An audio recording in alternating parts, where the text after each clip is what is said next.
If you've ever struggled with your goals, I'm going to show you how I set monthly goals. So right here, this month map has a few components to it. It's got deep goals, which we'll go over in a minute. It's got sprint goals. It's got priorities. It's got the strategy and plan.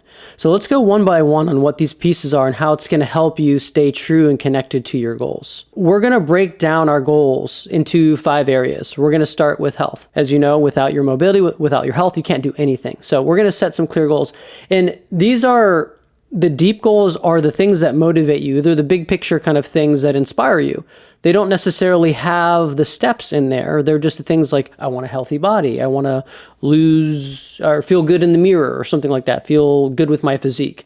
So for mine, these are specific to me, so a little personal here, but feel more agile and flexible from improved body composition. So put something there that's kind of like a thesis or a theme for your health goal. We're going to go one by each of these 5 goal channels that I call. So the next one is work. So think of if you're an entrepreneur or if you're an employee or if you're a student, think about that work area. What's the thing or the big theme or the big goal? It could be finishing a degree.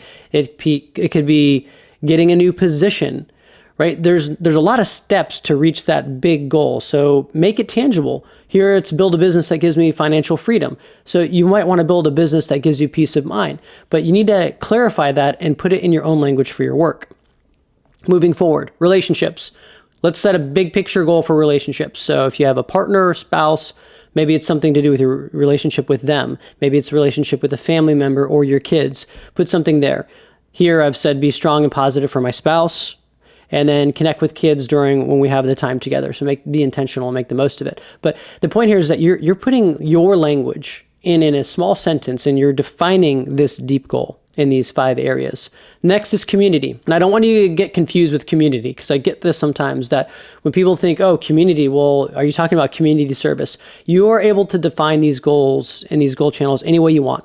So for me, community is writing online, writing on my blog, writing on LinkedIn, and connecting with like-minded people. You define all of these goal buckets the way that you see fit.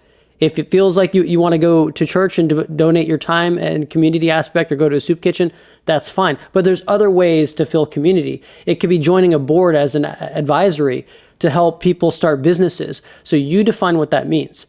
So right now I'm building a community around this application that I feel very passionate about that's driving people to reach a higher potential. So that's what it's important to me. So I want to connect with like-minded people. So I'm putting that community goal here. The next is a spiritual goal. Again, spiritual goal, you define what that is. It could be meditation, it could be yoga, it could be going to church, it could be praying, it could be going for a walk, it could be taking a hike in nature. But have some kind of definition on what your spiritual goal is for the month. That sets the tone, that gives you something to work towards.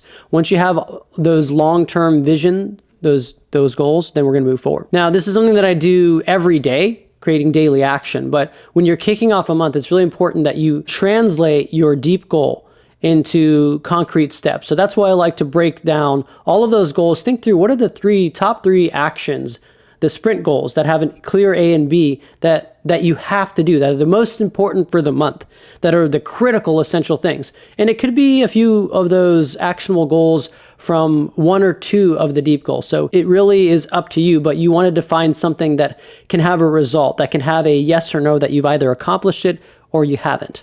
So set 3 goals at the beginning of the month. So one here is an exercise goal to lift weights twice per week. I've got one to get 100 users on SPRY and start collaborating with them. And then I'm in an MBA program, so it's to study for 1 hour a day. So these are concrete results based. So we want to turn this into data and we can use it to analyze later. The priorities, this is a prediction. And a really important point, when you're starting the beginning of a month, you're making a prediction on what goals are important and why they're important. But as I've experienced many times, is that my goals change when I take more action. So this is a way to hold yourself accountable to what you think is important and then evaluate it and be agile and make changes later. The plan is how you're going to achieve all that. It's how you're going to fulfill it and what are your given tools and strategy to execute and make it happen. When you have all these things, you can finalize it, and this is your month map. You've got all of this that you've created. It's a document that you use to refer to. And you're going to use this on the beginning of the beginning of the month when you create it, but you're going to refer back to it daily. This is how I like to do it. I have it on my dashboard here, and it says this month's goals. And that's why a lot of the time you forget as well, or you don't know you lose sight of it because you get busy with the execution and busy with the work that you're doing, that you're not referring back to the things that you've declared are important. But when you break them down in this goal channels, these 5 areas, health, work, relationships, community, and spiritual, you define them, you've got the deep goals, and you've got the short goals, then you have the ability to hold yourself accountable to it, and you can always refer back to make sure that you're on track. So I suggest that you go and create a month map now, and you can go do it and try it for yourself on SpryGoals.com.